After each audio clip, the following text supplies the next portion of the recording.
И покрај вложени над 143 милиони евра јавни средства, трите магистрални државни гасоводи во должина од 267 километри, иако се изградени, поради нерешени имотно-правни односи, необезбедени имотни листови одобренија за употреба, се уште не се ставени во функција, утврдиле државните ревизори. Станува збор за гасоводите од Куманово до Неготино, потоа од Неготино до Битола и од Скопје до Гостивар, кои се граде од 2016 до 2024 година, а очекувањата се да се овозможи ставање во функција.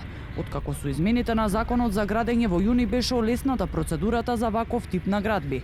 Сепак за тоа да се случи и гасот конечно да протече низ цевките, ке треба да се избере и оператор. Кон крајот на 2019 година од страна на владата донесена е одлука за започнување на постапка за доделување на договор за воспоставување на јавно-приватно партнерство за дистрибутивниот систем на природен газ во Македонија.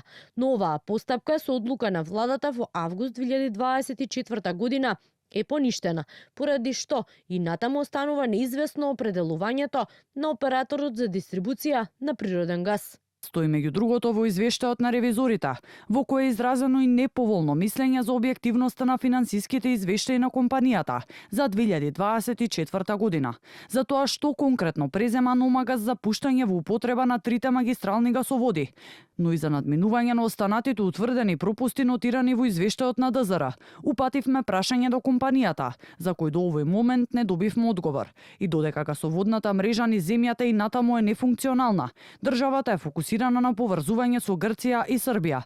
Министерката за енергетика вчера најави дека до 2027 и двата интерконектори треба да бидат готови. Куваме исто така до крај на 2027 година да биде завршено, што значи дека Македонија ќе биде сериозна, односно ќе се транзитира Грција, Македонија, Србија газ. Инаку на почетокот на декември, Номагас доби ново раководство. Претходниот извршен директор Мухамет Алмази стана градоначалник на Сарај по локалните избори, а неговото место го наследи Недим Рама, угостител од Чаир, кој како кадар на Изет Меджити, претходно се споменуваше и како можен кандидат за министер за животна средина.